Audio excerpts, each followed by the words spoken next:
What happens when you get shocked? You ever seen anybody get shocked?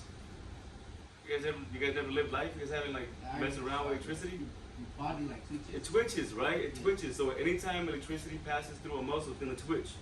So whenever that SA fires off, oh, I'm still getting the hang of this. Whenever that SA node fires off, it's gonna go straight across.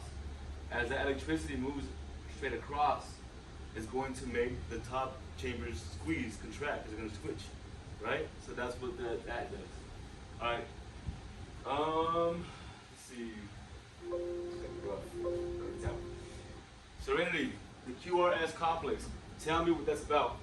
Feel free to look it up if you need to. What does the QRS complex do? It's actually up here. Here, what does that say? So the electricity left the AV node, right?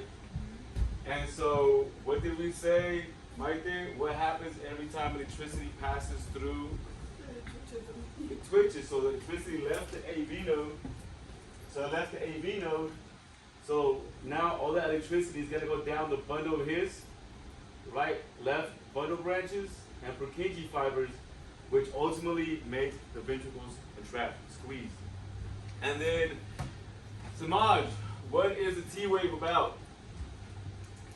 T wave. Answers up here. The ventricles are relaxing. Cool. Okay. So explain heart.